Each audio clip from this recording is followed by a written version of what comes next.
Hi everybody, what's up? It's Jeremy with Slam Media, aka Marakai Boy, and we are back again for another vlogisode about the KAT build. In front of me today is the open boxing unboxing, if you will, of some parts that I've collected over time that we are finally getting closer and closer to using, and it's about time I open them up and check them out and make sure they are the right parts, right? We'll go ahead and get started with some of the smaller pieces and work our way into the bigger pieces. And I will also be honest with you, these aren't necessarily like completely badass, turbo, gangster ass manifold and all that kind of stuff. This is really some stuff that's just kind of needed for the car that I've kind of eyeballed at, or in some cases I've had to reorder a couple of times because Injuku or somewhere else didn't have that. So let's get started. I will start off first with this box. This box and actually this shift knob came together. This box is actually going to be a clutch master cylinder, and the reason why I'm needing one is actually down by my clutch pedal it's actually been leaking a little bit. Granted, if it keeps leaking any further it may actually cause some damage to my firewall in between there and cause it to rot out and be rusty. Because we don't want that and we want to make sure we have a nice clutch pedal fill and everything lasts for a while here, we've got this new ISR clutch master cylinder. This thing was actually cheaper to order online and have it shipped to me versus going to an actual store and buying one. Here in Oklahoma, I went to both AutoZone and O'Reilly's for a clutch master cylinder for a 240. It's actually about 30 bucks. Some of them are about 20. This was shipped to me all brand new and everything for about 18 bucks. Just an FYI. I'm not super sure if it's like that in other places, but I find that to be a little bit ridiculous.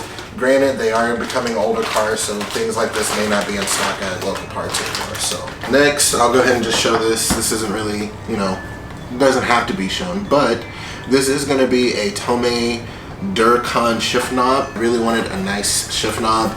Over the years, I've had bubble shifters.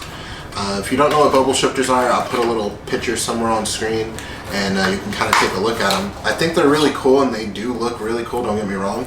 But over time, depending on if you actually have a big one that's about 90 to 120 centimeters, I believe, and it's actually kind of like that thick one, they don't really last very long. I've had some snap on me, and not only that, sometimes they can feel really wobbly on the shift knob.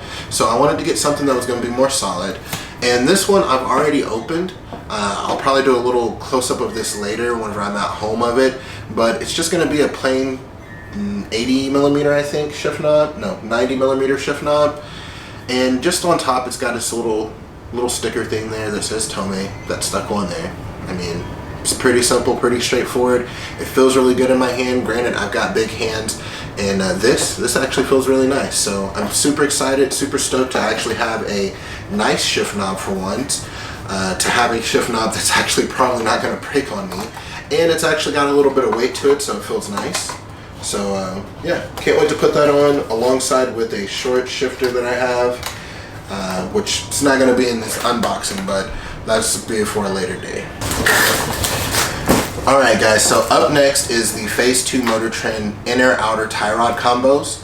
Originally, whenever I was looking for tie rods, I was trying to get the Circuit Sports. However, both Injuku Racing and Drift HQ were out of them, and after doing a little bit more research and seeing a YouTube video, I decided to go ahead and go with these P2M inner outer tie rods. These have actually already been opened because I was so excited when I got them that I wanted to see them and just kind of inspect them. And first things first, I want to tell you guys, if you haven't ordered anything from Phase 2 Motor Trend, I don't know what their other stuff looks like and their boxing and everything, but for a car part, this is some pretty fucking sexy ass boxing. IMO, in my opinion, however you want to put that. But anyways, with that said, you open this box up, and whenever they were originally in here, obviously you can see some bubble wrapping and everything. I've got some of the outer eyes taken out and everything and kind of disassembled and ready to be put together. But this is an amazing kit. It actually comes with a new set of cotter pins for this. Plus, it has these shanks here that are going to give you some adjustable button stops that have little spacers in there and everything. And in case you're wanting to know what one of these tie rods kind of look like, actually, this will be a better piece to show you. This is one kind of put all the way together, and then obviously your shank is here and goes through there. It comes with the new crown nut and everything. Like I said, all of this feels very, very nice and very nicely done. And what's really cool is Haven't really seen other tie rods like this, which, oh, never mind, guess that is a sticker. But go check them out. I'm definitely wanting to buy some more of their parts because of how sexy their boxing is, how friendly their customer service was, which if you're ordering from them, don't let it deter you that you don't really have a direct phone number that you can call for customer service. Whenever I did my email, they actually got back to me within about 24-48 hours and let me know, hey, your box is on the way. So with that said, P2M inner outers, this is what I'm going to be installing on the 240 on the next video.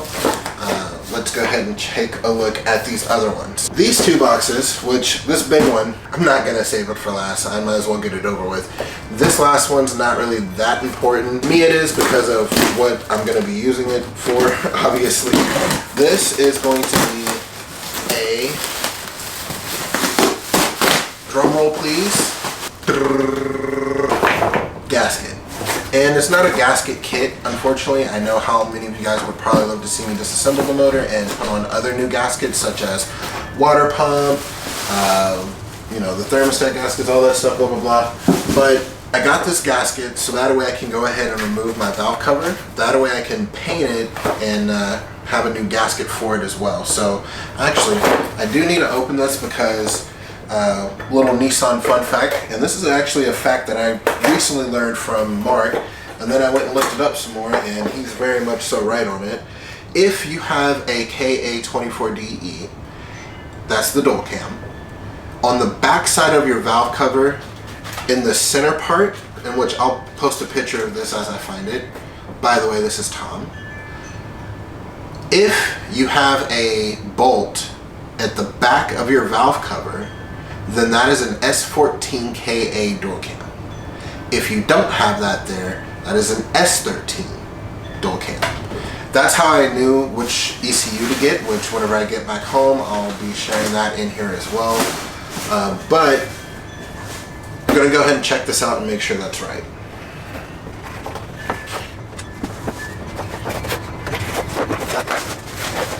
All right, so already looking good. This is going to be for the spark plugs and in the center for the valve cover. And then this is the gasket itself. Yep, looking right. So as you can see here, this would be kind of like your front. This would be the rear. Back here would be where another hole is. So one of these little eyelid holes would be right back there if that was for an S14. Again, whenever we're actually working on the engine, I will actually bring this up again and get a little bit closer to show you that. For now, we'll go ahead and move on to our last box, which is probably the coolest part here.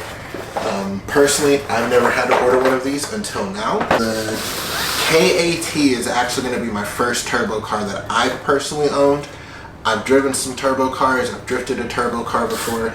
They're nice, I love them. I like to make choo-choo noises. I can't wait to make choo-choo noises. But this isn't necessarily, again, as cool of a part or as important. It's just going to be another gasket, but this is going to be a 7-layer ISR gasket for a KA, and I decided to go ahead and get this because my KA, the dual cam that I have, the gasket that was on it was obviously falling off after I took off the manifold, so I might as well refresh that up while I'm there. Again, ISR. Very nice. Actually, this has some nice weight to it. It is definitely 7 layers thick. Wow. Again, whenever we're doing work on the engine, I will bring this up again and do some close-ups of it. But so far, I mean, I've been pretty impressed with it. I think this is going to work out very well. So, Alright guys, I appreciate you watching this unboxing. Again, I know that some of these parts aren't really that major, but these are some parts that are needed for me to kind of get the car back on the ground, as well as continue building the engine here. So thank you guys so much for watching this unboxing. This is my first time doing one. I know that these parts aren't necessarily like the coolest parts to be unboxing, but they are parts what I need to go ahead and work on the KAT, as well as to get my car back down on the ground and running. So if you like what you see and you want to continue seeing things like this, please hit the like button, leave a comment below, If you haven't subscribed, please go ahead and subscribe, as well as if you want to turn on those notifications, you can. But I'm still currently working on trying to coincide everything in terms of a release schedule, so stay tuned. I will have some more of that on the way, as well as another episode of Car Rambles coming up soon. You guys, be safe. Peace.